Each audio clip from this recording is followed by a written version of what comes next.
Welcome, welcome, welcome. We back for another episode. Who Asked Y'all to podcast with your two favorite podcasters, Chris Porter on this side, my good brother M. Dot on the other side. What's going on? Happy Saturday to you, bro. Happy Saturday to the people. Happy Saturday to you, my good brother. I see you with the orange, looking really hooverish. Yeah. Shout out to the cats in LA, looking very hooverish. We don't have that around here, but peace No, and sir. blessings to you, brother. Peace and blessings to the audience. I'm thankful. I'm good. I'm breathing. Everything's going well with me. What about yourself, brother? How's the week been for you? Week has been cool, man. It was surprisingly beautiful this week. I wasn't expecting good weather, so I got outside. Got took my dog around the neighborhood, all that Nice. cool stuff. So it's been a good week. It's been a slow week, but a good week for sure. How about you, man? How's everything with you? Work-wise, everything's going well. I mean, it can be redundant sometimes, can be very repetitive, but I mean, it's going well. I don't have any issues with anybody at work. Like I did the same thing as you. Took the kids to the park, tired them out, ran them around. They had a good time. They had a fun time, but it got cold. It got cold. It was nice. Like you probably took your dog out around like 1, 2, like around Yes. that time. So it was nice during that time. We went to the park. Had to be like 5. So while the sun was still out, but bro, it was like 58, 55. So I'm over there shivering. I got a hoodie on. My sun face red. I'm like, all right, buddy, let's go ahead and run around. So I tired them out. We had a good time at the park, but it's not yet the spring weather yet. So people don't get it Nah. confused. Just cause the sun is out, don't take it as it's springtime. You know what I mean? I can throw the shorts on. I can do this. Like no. Bro, We still live on the East Coast now. it's crazy It ain't because it you ain't time describing yet. me right now. It Like ain't time yet, bro. I was that person yesterday, so he ain't lying. I made the Yeah. mistake when I did take the puppy outside. I went outside in some shorts, thinking, it's Oh, bro, you beautiful tripping. outside. The You're sun is tripping. out. Listen, and it was all good around 1 o'clock. I Right. made the mistake of not changing my clothes during the day, and I went out Wow. to the Sixers game. Me and Rob go to the game. I still got on the same shorts. By the time I'm leaving the game, I'm like, yo, I'm shivering. I'm Right. looking crazy as hell. I'm like, man, it's not time yet, people. It's still Still at early. least Still jogger early. weather. It's Yeah. still hoodie weather. So play it safe. Play it safe for sure. Absolutely. Absolutely. Please, please. We don't need nobody getting pneumonia on our part. But as we digress, we got a lovely day for y'all today. We got 3 beautiful, great topics we're going to discuss today. First, we're going to talk about the Tucker Carlson Putin interview. Now, a lot of people that have been listening to our content before think we're kind of Republican based. We're not. Um, this interview is pretty much for the people. It's for people in the political hemisphere. It's for every American to listen to understand um, the ideology of the president of Russia and how he feels about America, and what kind of led him to what he's doing now with Ukraine. And as we're a financial backer to that disputation, to that war, it puts us in a deep spot. So we're gonna talk about that. We're gonna talk about our takeaways from it and what's kind of gonna come next. Next, we're gonna talk about WrestleMania 40. We're gonna talk about that because WrestleMania 40, they just had their pre-live event, which was in Vegas. Me and Chris watched that. We're gonna talk about that. We're gonna give our takeaways from that, discuss what we're excited about, what we're kind of like, we didn't really know about. So we're gonna talk about that. And then lastly, we're going to talk about the Super Bowl, the Taylor Swift Super Bowl to be exact. We're gonna talk about that Super Bowl coming up this Sunday, and we're gonna give our prediction as to who we think is gonna win, who we think is gonna be the champion, and who kind of we think is not gonna be the champion. So, furthermore, let's begin. So, February 6th, Tucker Carlson sat down with the president of Russia, Vladimir Putin, and they talked for about 2.5 hours. It's a stellar interview. I encourage everybody to go watch. It's on YouTube. It's on TuckerCarlson.com, TuckerCarlsonNetwork.com.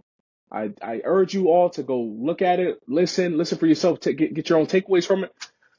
But going forward, as I did listen to the interview, the first 30 minutes of the interview was kind of like Putin kind of going through the whole Russia history of Russia, starting in the 8th century and all the way back. So he had a huge array of knowledge when it came to talking about Russia, talking about his country. So He did know a lot about his country. I will give him that. He knew a lot about his country. He knew a lot about it post and pre USSR days. So I will give him credit about that. Hold on, guys. Excuse the glasses. I gotta get the glasses on to see what I'm writing. I got chicken scratch here. So Tucker was asking him questions. How is this relevant? Why is this relevant? Why is the history of Russia relevant to what is going on now, 2022 into 2023 into 2024? Putin kept saying, "I'll get to that. I'll get to that. I'll get to that." So first 30 minutes in, then Tucker asked, Putin brought up, in the early days of Bush Jr. He asked to join NATO, which people don't know. Like Putin asked at a certain point to say, hey, like, what would it take for me to join NATO? How would everybody feel about that if I wanted to join NATO? And Tucker asked him, well, would you really have joined NATO if the proposition came up about you joining NATO? And Putin said, if everything kind of aligned with what we were going to make happen, then absolutely I would have joined NATO. So that goes to show you that that I'm not saying he's right. I'm not saying he's wrong. That goes to show you that at a point in time, he did want to join NATO.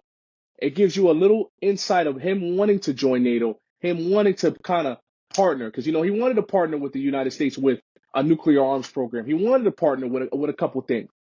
Is that the resistance of the West not wanting to partner with someone in the East? Or is that something where, we don't want you.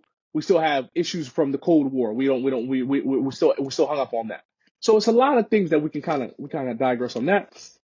And I don't recall him giving much detail as No, far as why the proposition was declined or turned down as far as Russia being invited to join NATO or not. I know that he did mention the conversations and that he was yeah, interested or that he would have been interested had things aligned the way he would have hoped for.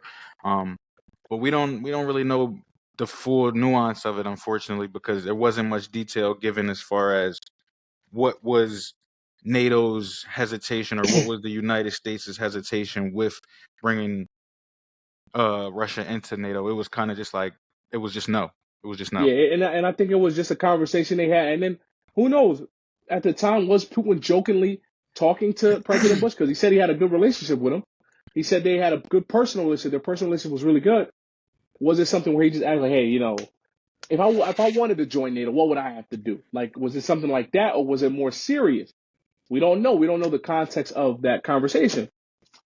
The next point I'm going to talk about is there was a coup d'etat.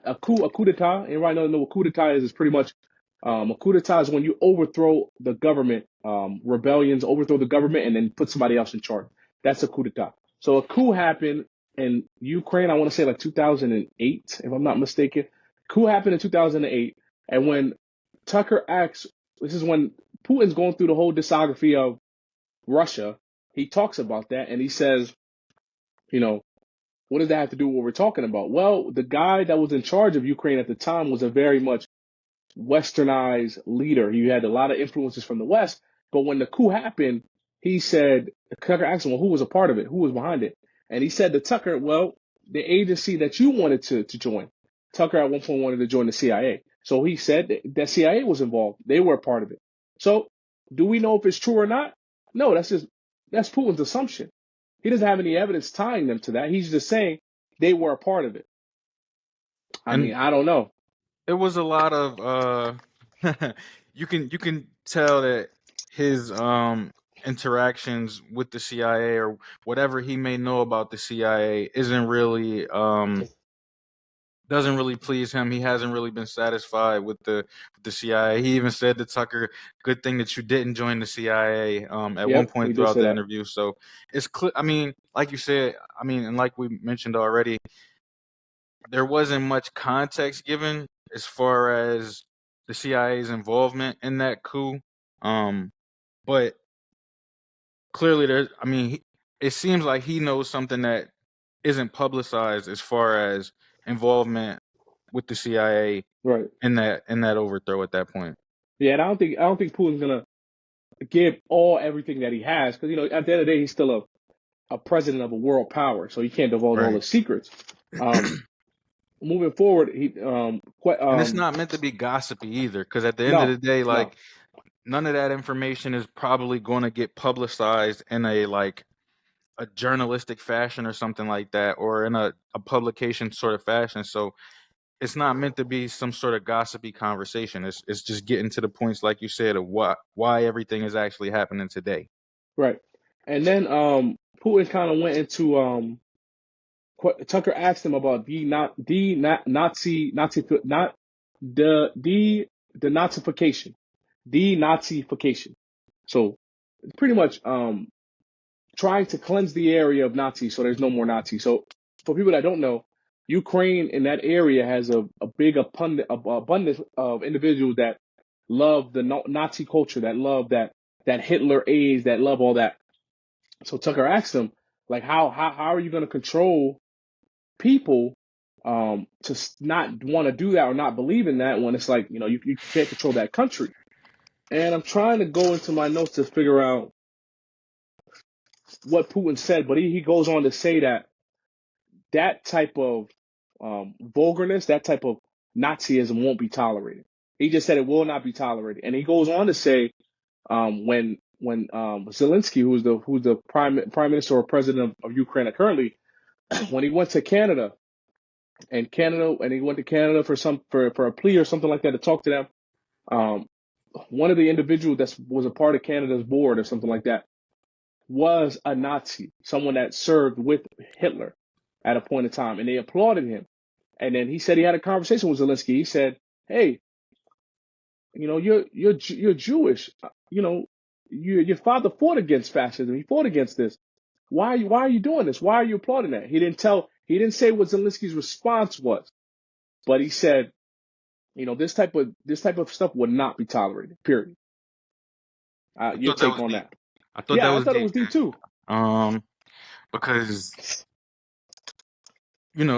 again, that's something that although we not it like you said, he's not going to divulge the intertwines of the conversation, but to know that this occurred and that President Zelensky he identifies as Jewish, if I'm not mistaken, and so to put on a presentation where you're honoring somebody who's a Hitler affiliate of any kind, because I don't even recall the gentleman's name or who was specifically being recognized at that point, but Right, any affiliate of Hitler of any kind to be acknowledged as anything other than a traitor and et cetera, et cetera. It's just it it just rubs you the wrong. For me anyway, it rubbed me the right, wrong way. And so like with knowing that, I mean, what do you do with that information other than kind of just look at the other person on the other side and say what could you have possibly been thinking, or why, what motive gets into that? But it definitely was, it was ugly. It was ugly to kind of hear and think about. right. And I agree with Putin's point. Like, you know, your family is of Jewish heritage. I'm thinking on Zelensky, and you go to Canada to plead for Canada for assistance. They're recognizing a guy who was a Nazi. You're applauding that. What does that show you? The people that was injured and hurt the most were during the Holocaust was Jews, Russian Jews, Eastern European Jews, Polish Jews. You're a part of that. That's a part of your culture. But you applaud a Nazi for being recognized in Canada. Like, how did that even make sense? So I get Putin's point on that. I get that he wants to not have that type of culture in that area of Ukraine and then eventually infest it into Russia. I get his point. But like Tucker said, you can't control a whole other country. You can't control what they do. You Nah, can't. There's nothing you can do you can say unless unless you recolonize that country. Then you can tell them whatever the heck you want to do. Which I don't think. I don't think that's Putin's. From hearing what he's saying, I don't think that's Putin's point. I don't think he wants to take Ukraine under Russia again. I don't think that's what he wants to do. Because as we go in the notes that I have, Tucker asked Putin. There was a point in the interview where Putin said this war can be done in 2 weeks, yeah, and you know why? If the U.S. stops U.S. stop supplying funding. Yeah. Ukraine money and guns, it'll be done in 2 weeks. It'll be done. They won't have any more money. They won't have any more guns. It'll be done. So he's already saying that's his plea. Like, hey, stop this. It'll be done in 2 weeks. Then we can negotiate. There's no negotiations happening if you keep supplying them. How can he talk? And it makes sense. How can I talk to you and negotiate something when you're continuously funding the individuals I'm actively in battle with? So it's like you're funding them via proxy. So I we're mean, not new. Now go ahead, bro. I just didn't think that was. I mean, again, that was deep, but Yeah, I think that was also like relatively well known. Is that like when the U.S. decides to stop supplying Ukraine and stop funding Ukraine, backing Ukraine, finding different reasons to find funding for backing Ukraine, then at that point we know that this won't last much longer. Like it's going to reach its point. It's going to reach its breaking point. They're not going to have enough supplies. They're not going to have enough funds. They're not going to have anybody else support them in the same way that the United States is, and so it'll get wrapped up relatively soon. So I just did. I agreed, or I, but it was already something I thought was like kind of. We already know that. We know that already. right. And I didn't know that Germany was the second backing in Ukraine. I didn't know Germany was number two. It's U.S. and then Germany. Germany's the second country that's funding Ukraine, which I didn't know that. Putin highlighted that. I didn't even know that. I didn't even know that. So then another point, which was very good, and I don't know if people remember the Nord Stream pipeline, which is like a pipeline in Europe that funds like majority of Europe's gas. So they need that pipeline to fund their gas, their heating, because it gets very cold in Eastern Europe. So Tucker asked, like, who blew up? And I think this was early in the interview, but I'm going to kind of out of order. He asked him, like, who blew up the Nord Stream pipeline? And Putin's response was, I don't know. It could have been you guys. I don't know who blew up the pipeline. He's not claiming ownership of who blew up the pipeline. We don't even know to this day who blew up the pipipeline. Is there So any speculation as far as who's been involved in yeah, I that? mean, it's a speculation. It's either United States or Russia, because either one has a motive as to why. There's a motive behind it. Right. Russia has motive. If they blow it up, all right, cool. You got to come to us directly to get your gas, heat, and all that. The United States has a motive. If you blow up the pipeline, then there's dissension, there's conflict. Everybody kind of has a motive, right? There's a motive on both parties. No one's ever gonna admit to who did it, because everybody's gonna say I don't know, or who knows who did it. So as we keep going, then Putin kind of was discussing about BRICS, which is the alliance between like Brazil, India, China, Russia, and I think what's the other country? There's an S country, or is it just BRICK? Brazil, Russia, India, China. I don't know what the S country is, but I don't know. But it's between those four countries. Maybe a fifth one that I'm missing. But he talks about BRICS. He goes into talking about China, because Tucker asked about China, and he said, Putin brought up a great point. He said, how can we not have relations with China? We border them. That's our border Saudi country. Arabia was the fifth one. Saudi Arabia. Boom. Thank you, bro. He's like, how can we not have a relationship with China? China is our border country. We share resources with them. We share funds with them. And the one thing that did get me, the number factor. He said that China and Russia will have over $230 billion in bilateral trade with China. So each country with doing their trade, it's going to total a number of 230 billion.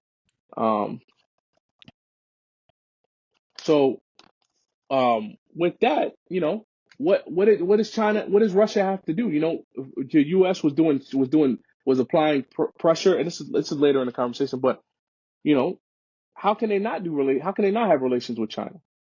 They have to have some type of relationship with China. There's no you border a country. That's like us having no relationship with Mexico or Canada.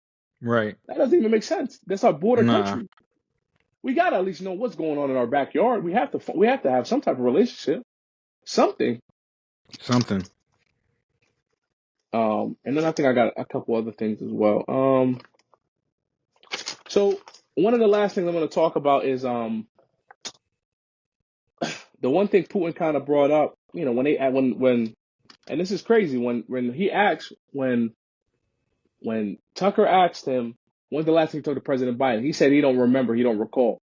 That He was said it was crazy to me. before, but he did say it was before all of this stuff happened. Yeah, so So about two it's years ago. been at least 2 years since they've had a Yeah, conversation probably whatsoever. 2022 they conversed. So so to not have any conversation after that you remember with another with a country, another world power, that's crazy to me. And I know that usually allies and axes don't really have conversations, um, especially. I mean, we're not in wartime right now. It's not wartime, so I think a conversation would have been nice. Oh, I got two more things.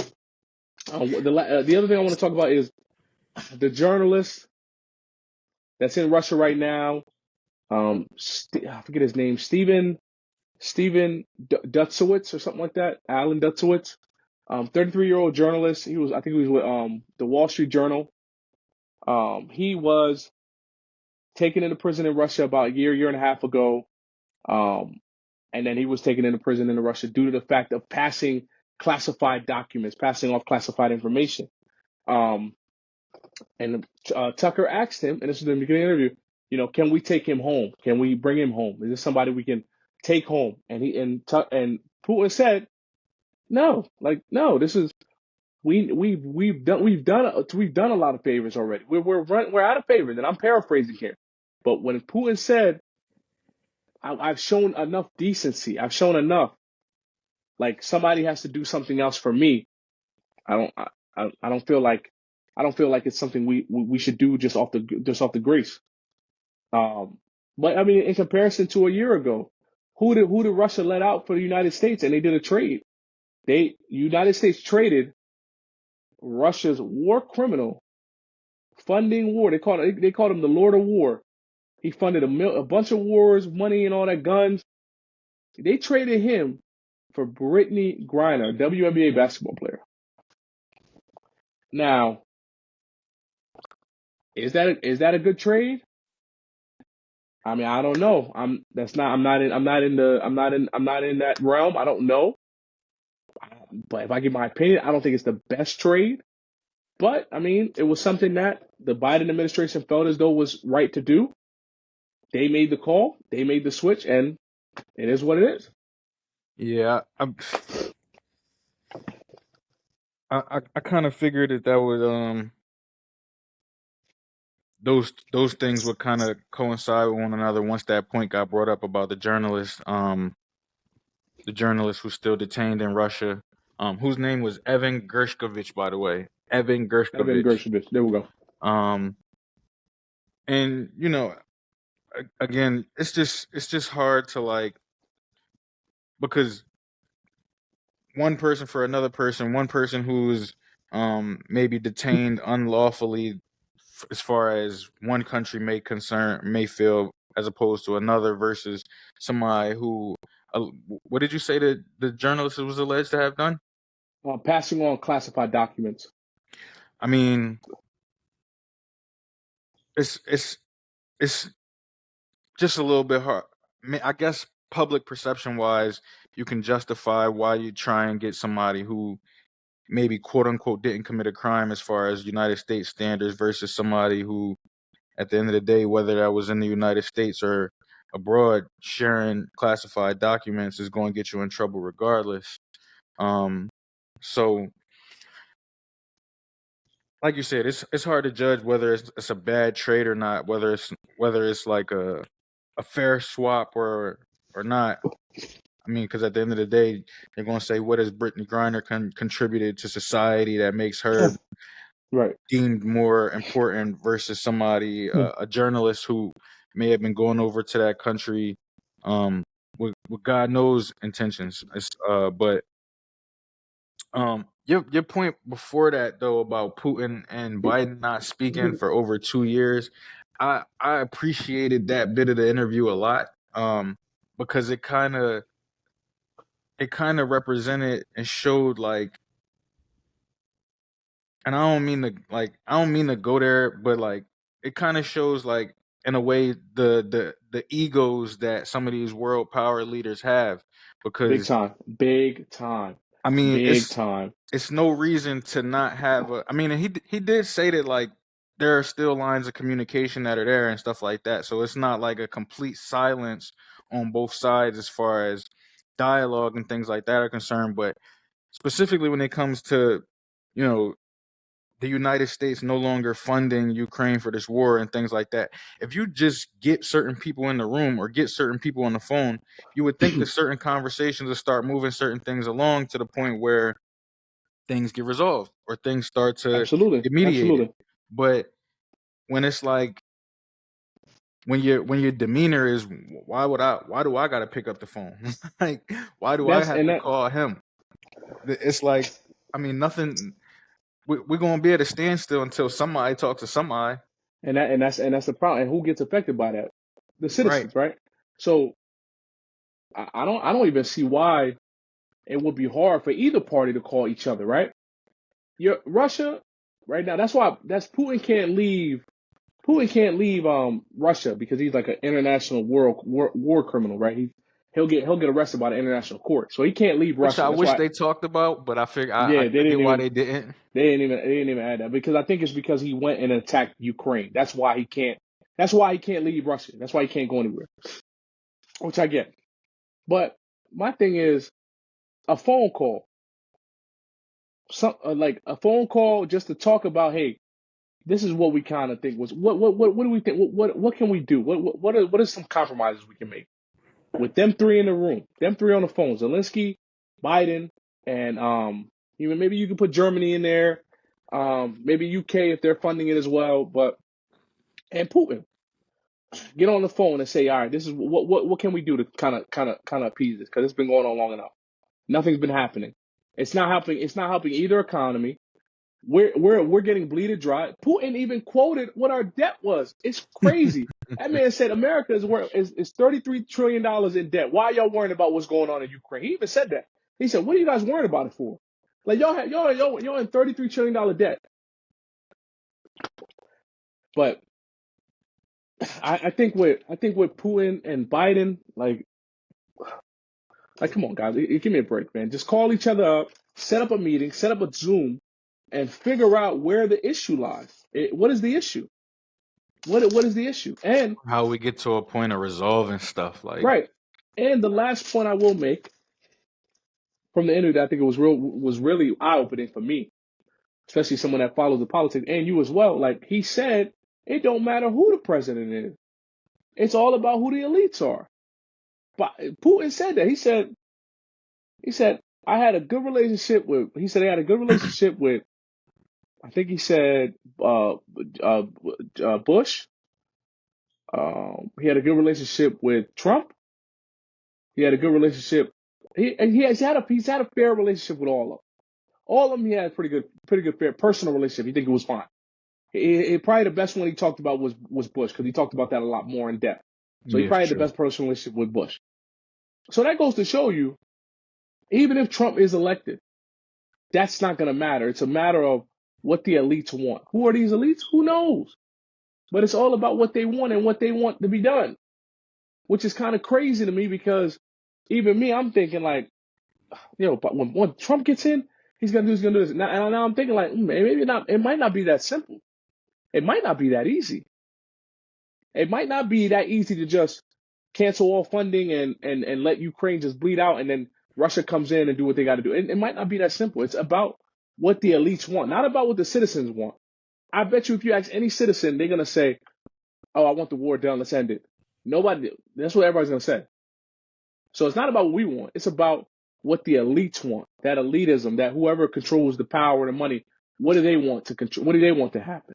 Which was eye opening to me. I don't know about for you, but for me, I was just kind of like, wow, like that's crazy to me.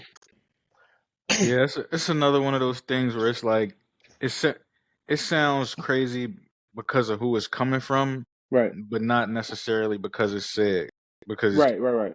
I feel like that's just one of those things that we for sure have heard for a long time. That like Absolutely. the elites run the world. When you think, and I'm not even gonna say no names, but when you start thinking of certain people or certain entities, it's like, yeah, the elites of the elites run this world. They dictate what's going on politically, economically, socially, et cetera, et cetera.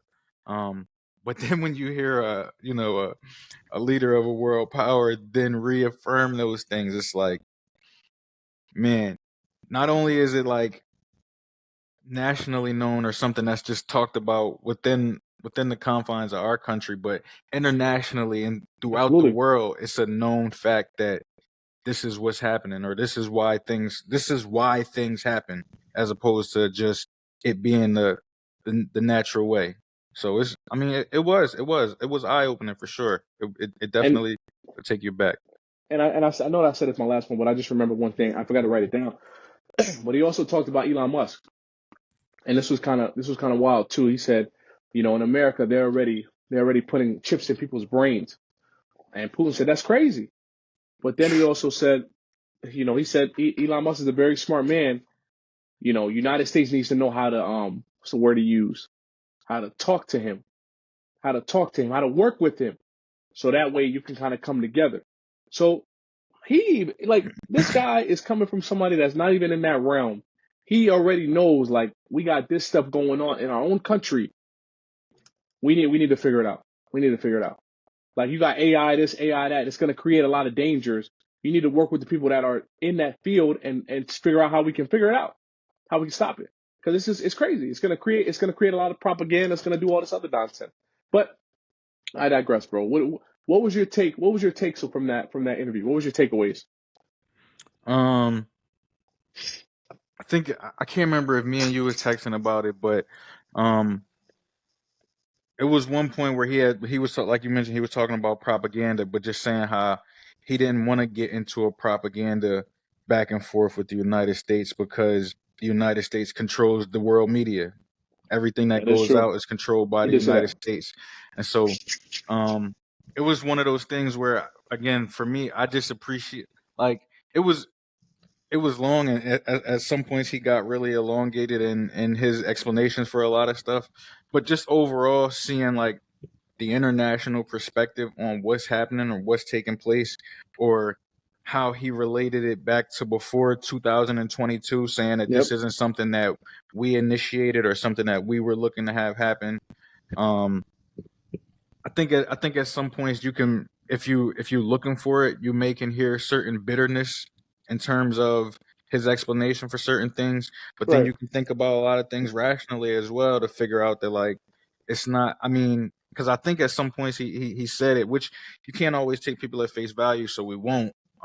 But like, I think he did mention that, like, this wasn't about trying to take over multiple territories, or embolden, or make Russia this superpower that controls multiple different countries. It was specific to what's already taking place, especially um, having conversations about NATO, about not bringing Ukraine into NATO, and then Ukraine being invited into NATO. It was a lot there. It was a Talk lot there. about it, bro. Talk about it. Give me all that. Give me all that. It was a lot there, man, and especially, I guess, based on, like we already talked about, his dealings with NATO, and then we said it briefly, and so it's you can't control other countries, right? And so, like, if things change, but communication is important.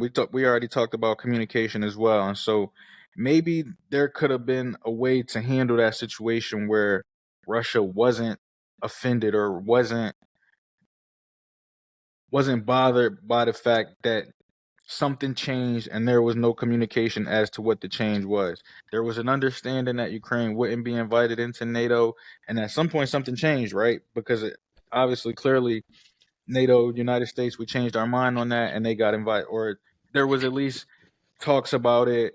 Um, I don't think there's been anything formal yet because they're still not a part of NATO, but No. there's been conversations about what has to happen in order for Ukraine to be really considered um being included in NATO. Yeah. And then sorry, I don't mean to cut you off. You got more, I'll Good. let you rock. You good, you good. But because I need people to understand the context, right? Let's say you have your own country. It borders United States and Mexico. Let's say you're let's say you have a country called Texas. Your country's Texas. I live in Texas. My country's Texas. I'm separated. My country is Texas. United States is here. Mexico is here. United States is a part of NATO, right? But Mexico is not. So me and Mexico and United States, we talk. Hey, I don't want you to be a part of this because I'm not affiliated with NATO. NATO doesn't like me. NATO hates me because I'm a different type of country.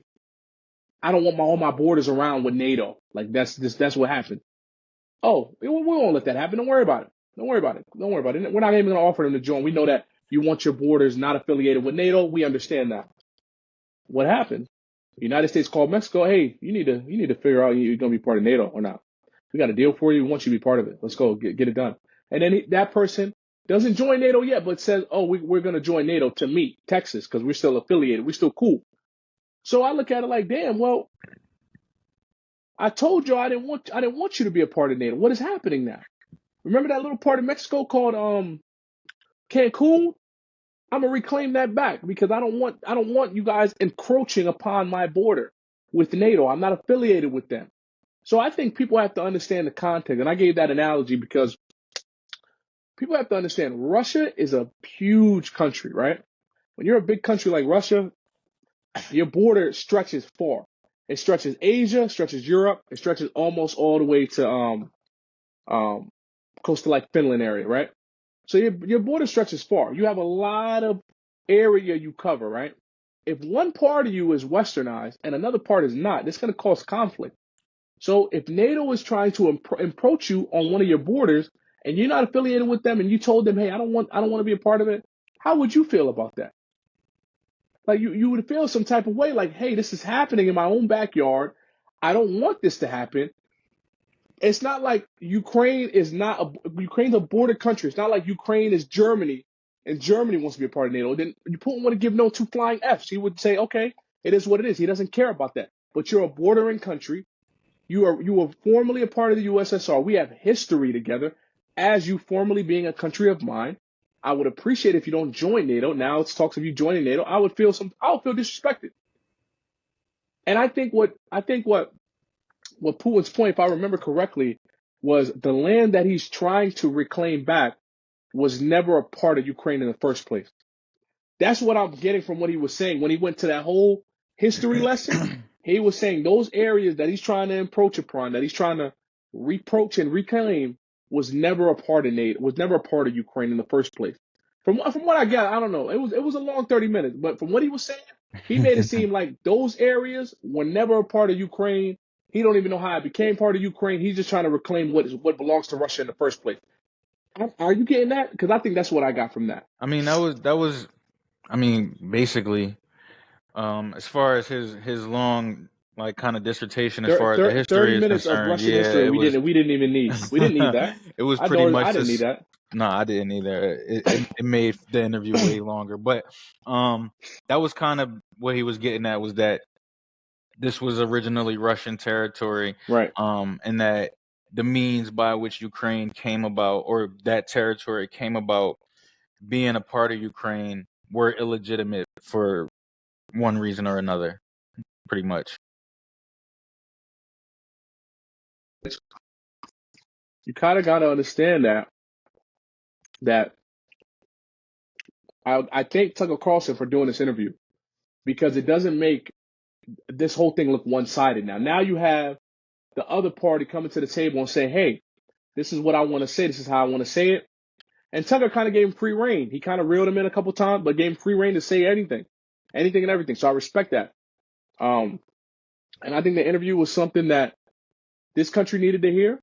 A lot of people needed to hear to understand what's really going on and really figure out, like, hey, this guy could be lying or he could be telling somewhat true.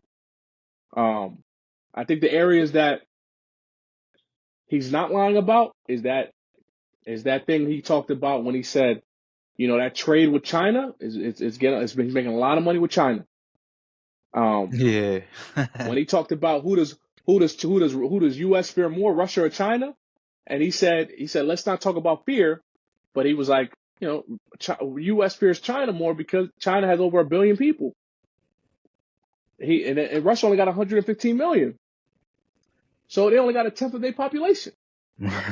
So I don't know, man. I think the interview was well. I think it's what America needed at this moment because it gives a lot of context to a lot of answers a lot of questions that nobody had answers for.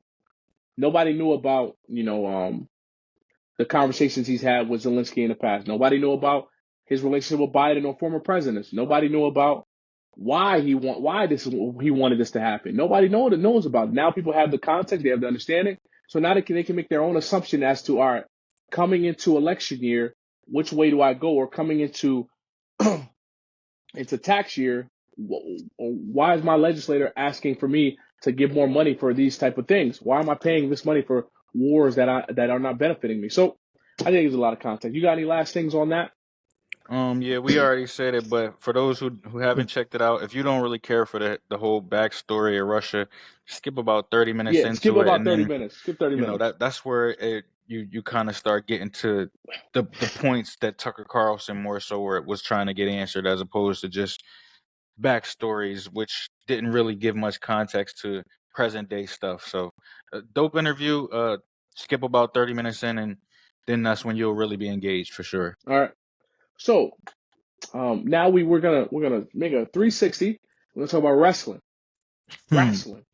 All right. So for those of you who don't know, this past was it Friday, Thursday, Thursday. Friday? Thursday. Thursday they had it's like a WWE pre-show live event they had in Vegas talking about what they're gonna have in WrestleMania.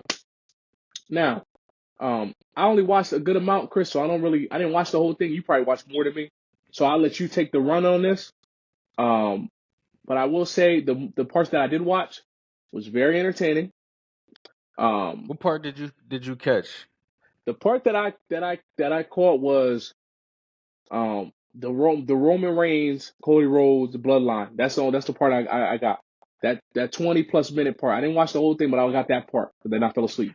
So Nah, I'll let you go ahead and this is your part. I'll let you hit it, bro. nah, you good. I mean, because truth be told, Hmm.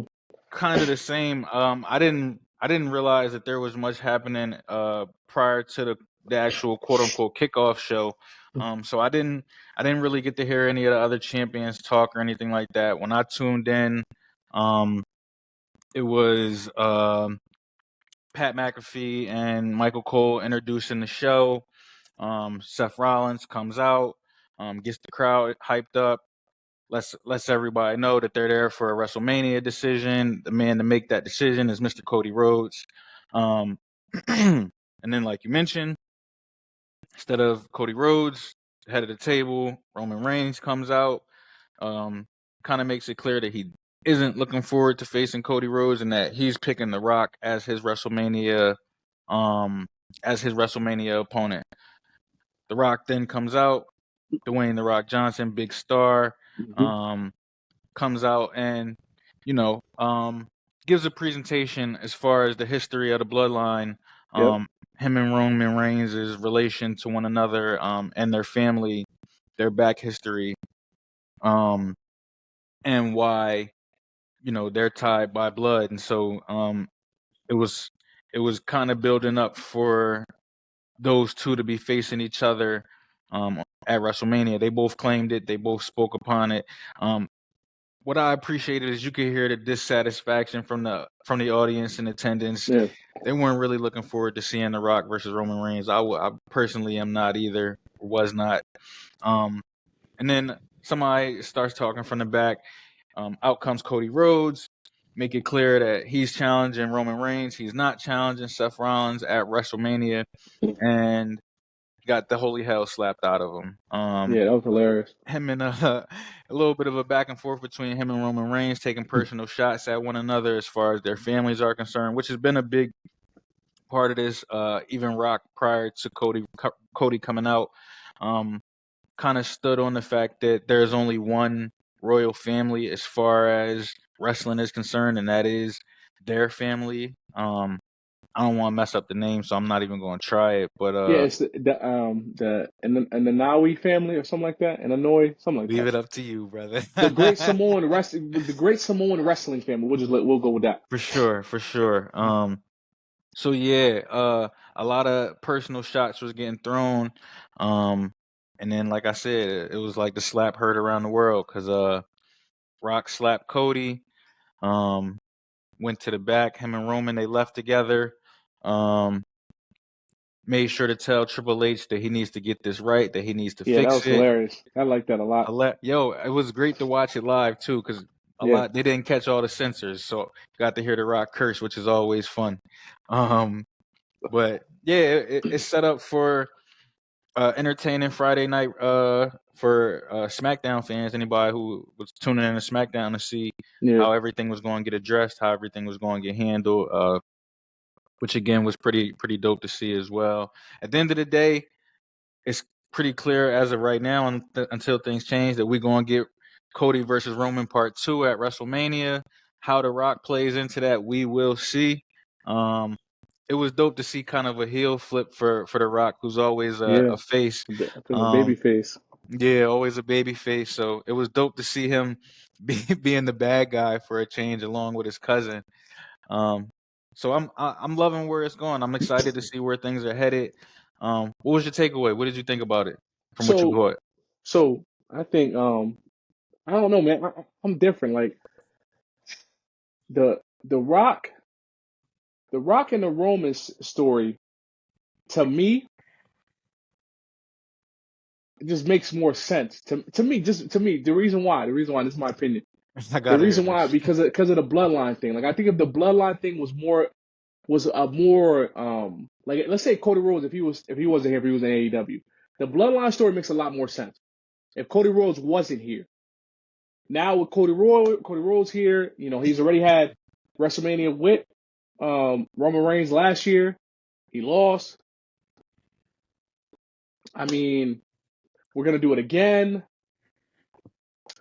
We know what the outcome is gonna probably be because they're chasing numbers at this point.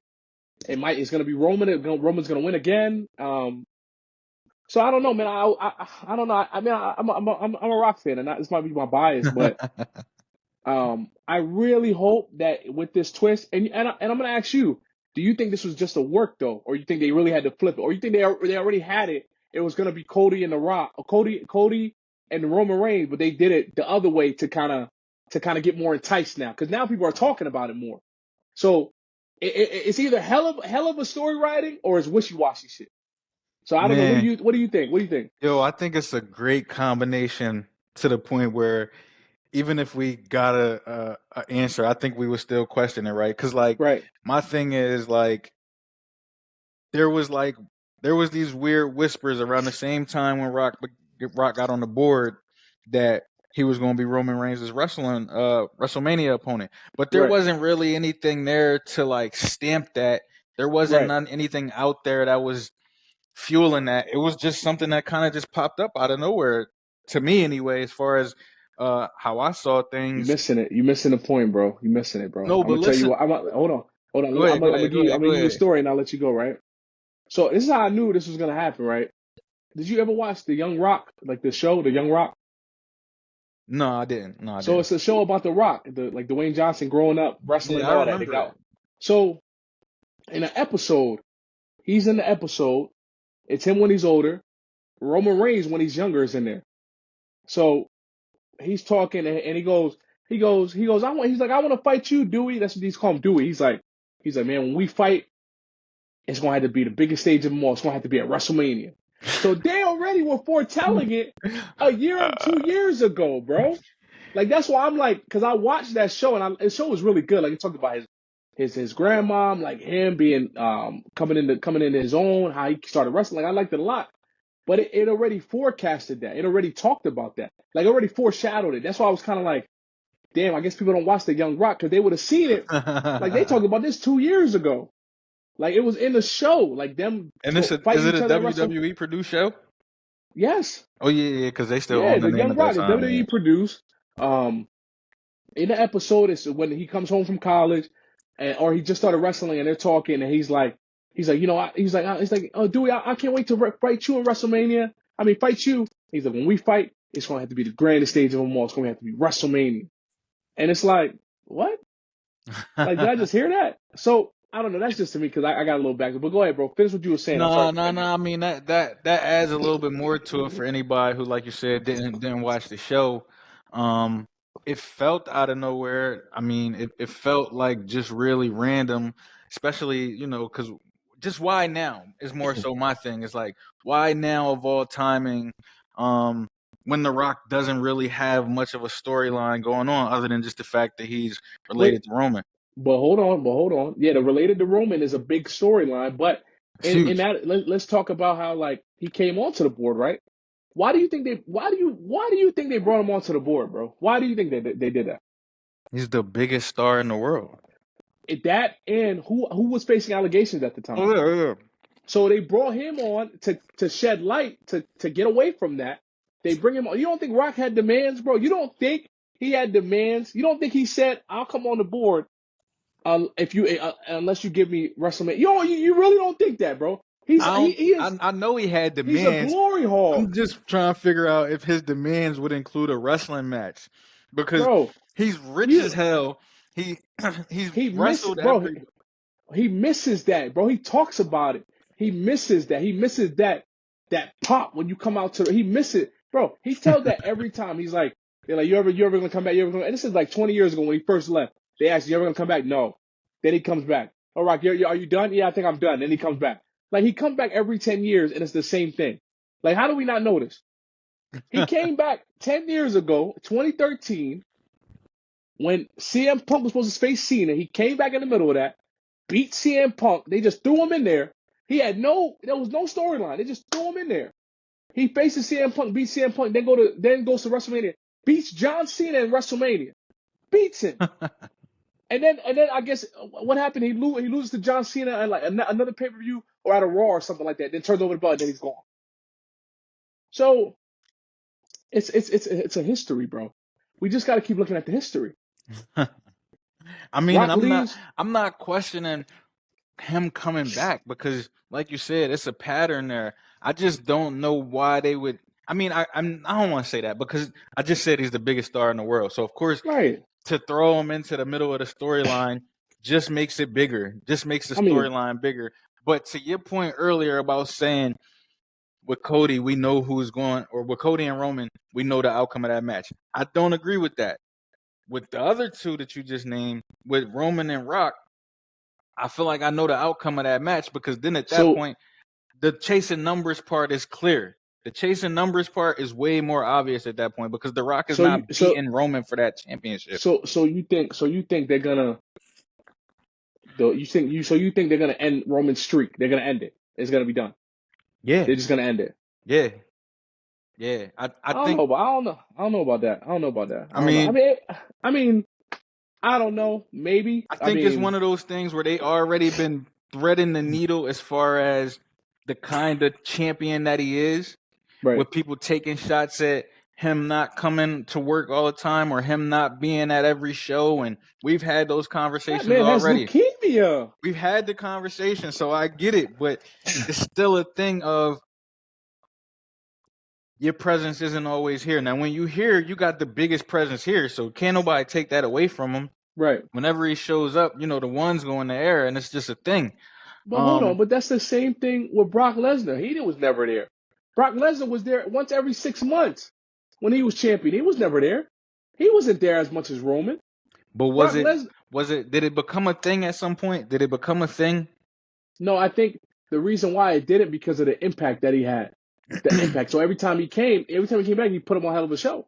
So his impact was much greater back then.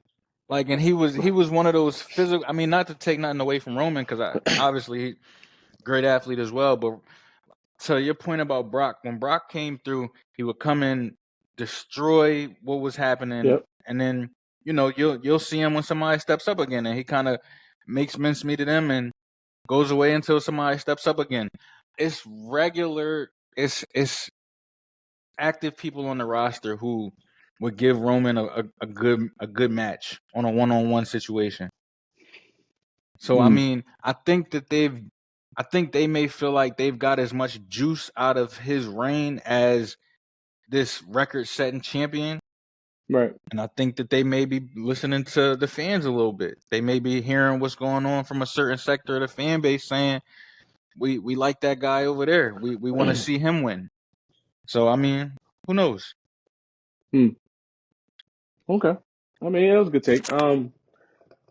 I mean, yeah, I think either way, like, but like, so okay, so let's say they go the whole route of just Cody Rhodes and Roman, right? Mm-hmm. What the hell do you do with The Rock? Do you just let The Rock just go bye bye? That's a waste. That's a waste of a pop. What do you like? You can't say the man don't get a pop. What's the point of it? Like, what do Nah, you I do? mean What do you he what do you not going do? nowhere. No, I'm I saying, don't. what do you do? Do you take them? Do you like? Do you do like? Remember when I told you like I would rather see a triple threat match, like not at WrestleMania, but what's before WrestleMania? You got Elimination Elimination Chamber. You Chamber. got I think there's one more before that as well. But you got Elimination Chamber. Are you gonna do something in that realm with The Rock, Cody, Roman? Like, what are you gonna I do? don't It's see The it's Rock clear, fighting at no Elimination Chamber. bro. Well, you got to do something with the man. What are you gonna do with him? Or a You, tag match, Roman,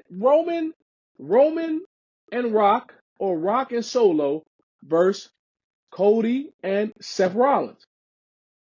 Boom, boom. There it is. Would you not want to do that? I mean, I'm not opposed to any. I'm not opposed to any of it. I agree with you that it will be a waste of a pop, and that they got to find something. They got to find a way to It just keep be a him waste, involved in bro. the storyline. Um, I don't know, man. I just don't want to see that match. Like, I just don't want to see. I don't want to see him versus Roman. I mean, I'm all for The Rock being a part of it in some way, even if it's the same way that freaking Jimmy and them been involved the past couple years, where somehow, some way, they find themselves in involved in the match, assisting in Roman. I'm even good with that if The Rock stays on his heel path and finds a way to make sure that Roman Right. retains at WrestleMania. I'm good with all of it, but I don't want to see a one-on-one between The Rock and Roman Reigns. I'm not as interested in that because I don't Okay. think it's no suspense there, personally. Mm. All right. Unless, you know what? Unless it's not for a title. If it's not for a title, then I think best man could win any given day. But if we talking about championship on the line, I don't see it. Yeah. Hmm. All right. All right. Pivoting to our last topic, talking about Super Bowl predictions. Super Bowl. What is this? Super Bowl 50, 50, 52, 53? It might. It's one I of don't know my those. phone number. I can't even check, bro. 53. Super Bowl 53. Kansas City Chiefs. San Francisco 49ers. Who do you got? Who do I got? Who do you got? Um, I'm not betting against the Chiefs Oof. anymore, man. I'm not betting against the Chiefs anymore. So I got the Chiefs. Just to Yeah. be honest with you, man. 57, my bad. Not 53. 57. Super Bowl 57. Oh, Super Bowl 57. 57. Um, 57, 58. One of those two. Who the hell cares? I got the Chiefs, man.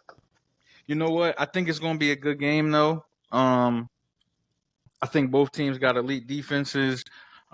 And I think the difference in the game may just be at quarterback. I think Brock Purdy has taken this team a long way, and it's been exciting, and dope to see. I think they've played really resilient football up to this point. They was down in both games in this playoff run and found ways to win those games. And so they've shown grit as a team.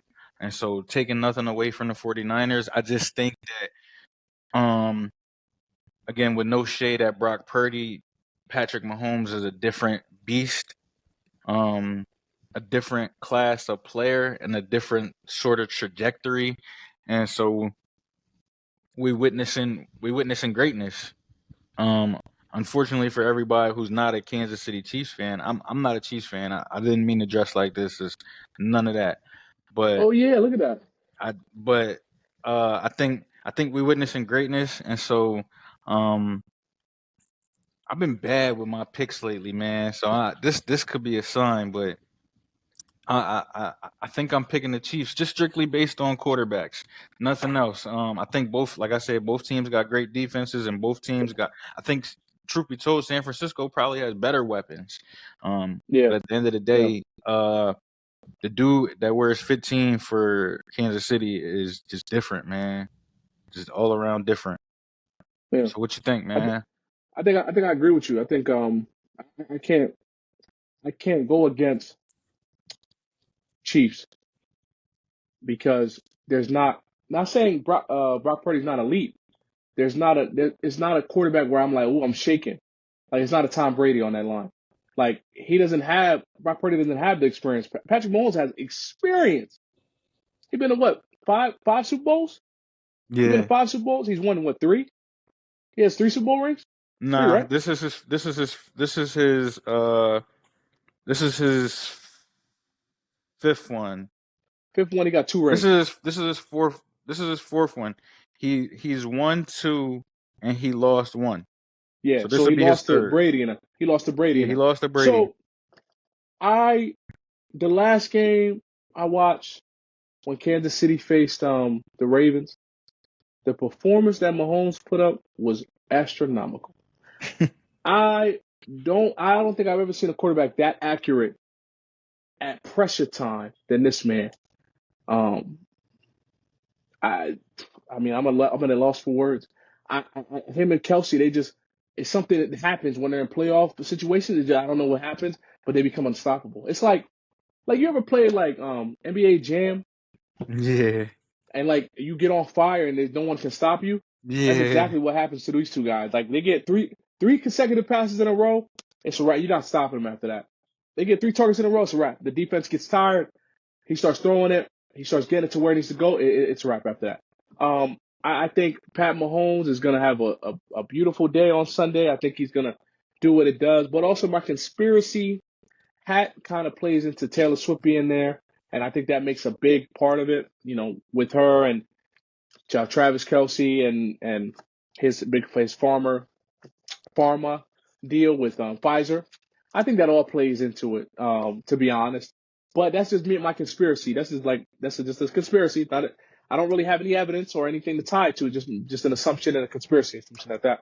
But yeah, I think his talent speaks for itself. I think Mahomes and the Chiefs are going to win. Andy, he's gonna get another Super Bowl, and he's probably going to go down as one of the greatest coaches to ever coach this game. There's no shadow of a doubt of that. I mean, the only person above him is Bill Belichick, but other than that, there's not really another coach that has his resume. Um, Nah, has Andy Reid's resume. it's an His shit amazing resume when you think his about shit it is too. ironclad. Like coming from having that beautiful run with the Eagles in the early 2000s, which kind of led to like two Super Bowl appearances, but didn't really amount to anything.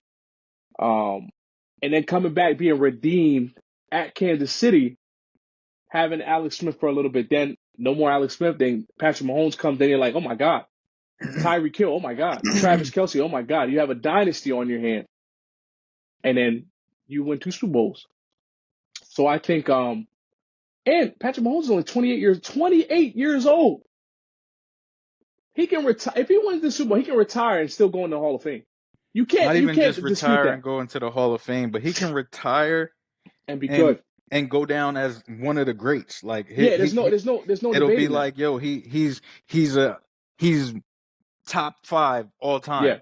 yeah. It's already, There's no debating that because of the fact of how fast he's reached this elite level. Like as soon as he came into the league, when he got his starting shot, it just trajectory just been up. It ain't been no stopping. So MVP, Super Bowl, exactly, all in the first year. I'm pretty sure all in the breaking first year. records, doing everything that you're kind of like, what in the heck? I would, and it's crazy because if this would have happened his rookie season, he would have been, oh my God, it would have been, it would have been wild. But because Yeah. he was on the bench, came in next season, he did what he had to do. Um, so yeah, I'm with you, bro. I think Kansas City's gonna win this. The score, if I had to put a score on it, oh man, high scoring game, the shot for shot. Let's do 33 or 35-28 Kansas City. And if it's a low scoring game, I'll do 21-17 Kansas City. Yeah, I'm Score wise, I think I'm predicting on a lower scoring game. I can definitely see 24-17. I can see Yeah. 24-21. I could see maybe 26-21. But Mm. I don't see it as a game that's going to get into the 30s. I think both these teams got really good defenses either way. Um, so I'm not going to sleep on their defenses. It's going to be a fight, man. They both physical teams, quiet as kept. They both play a really physical brand of football this year specifically. With Kansas City and how they run the ball with Pacheco and how they play defense. They play Yeah, tough Pacheco, defense. he came out of nowhere, to be honest. I didn't foresee him being the running threat that he has been, but that's very good for them because they already have a great passing offense. To add a running back in there that can break it up, you really don't know which way they come. Nah, and It's so very similar to 49ers as well. So they're two very similar teams. The only difference is experience. Patrick Mahomes, elite already, stowing his name into the Hall of Fame now. Don't need to think about it. Brock Purdy, great quarterback. Great quarterback. Not elite, great. I wouldn't even say great. He's very good right now. He's a Very good. very Very good good right now. quarterback. He's above, let's just say he's above average. He's not Definitely. average. He's above average. Like Cam Newton said, he's a game manager. Can he make the plays that need to be made? Absolutely. Can he do what he Way need to more do? athletic than I thought he was too. Oh He yeah, can he can absolutely. move. He can move way more than I thought he Absolutely. could. So it's gonna be a battle, man. I can only imagine if Kansas City still held on to Tyreek Hill, how much of an onslaught they would give teams. Like it wouldn't even be fair anymore at that point. Like they're doing this without this man. Can you imagine if they would have been like, "Yo, just stay with us, stay with us"? Like, Yo, oh it's I seen this. I'm gonna mess these numbers up, so no, bear you with good, you me. good. But I seen something that ESPN put out that said that Brock Purdy got paid 50 grand a game this year. Yeah, He got paid less than 50 grand, around 49 dollars per game this year. Patrick Mahomes got paid over 50 grand for every pass attempt he threw. that's insane. That's insane, bro. Can you What? imagine just getting a check that reads that many zeros? Like what? Like how did you even? That's astronomical. Crazy, bro. I seen that. But I was like, wow, man. But here we are. Here we are. They yeah, both in the big game. Crazy. yep, and that's our picks audience. I mean, you guys might have a different one, but that's what we're going with, man. The Chiefs over the 49ers. Chris is going for a low scoring game. I'm projecting more of a high scoring game or a low scoring game. I'm kind of both on that one, but I think and we're not predicting a blowout. Nah. Now if it's a blowout, that's a problem. Like that year where it was Denver and the Panthers that Yeah. one year and it was like 59-3. It was We're ugly. not we're not projecting that, and I still don't understand what happened in that game. We're not projecting that. We're projecting a good solid game from both parties, but experience is going to come out on top on this one. It's not going to be Patrick Mahomes is automatically going to forget how to play football. It's not happening. Like what happened to Nah. Cam Newton. He gonna know what the heck he need to do. He gonna understand the assignment, and then he's gonna deliver as always. But yeah, that's our takes audience. Chris, you got any last words for them? Nah, man. Hopefully we get some more beautiful weather here. I haven't checked out the forecast. I hope everybody's enjoying the beautiful weather, having a great new Absolutely. year. Again, happy Black History Month. Make sure you celebrate that every day and not just February. Um, and yeah, appreciate the support as always, man. What you got for him before we get out of here? Yeah. Please like, comment, subscribe. Um, definitely get on us. We try to post at least once a week. We definitely gonna try to post more than that. Chris does a real excellent job with putting up clips and seeing that, and we're getting some traction there. So continue to show us love. Let us know how we're doing, so we can continue to bring you excellent content. And we're gonna try to do better and be better. As always, peace and love. We out.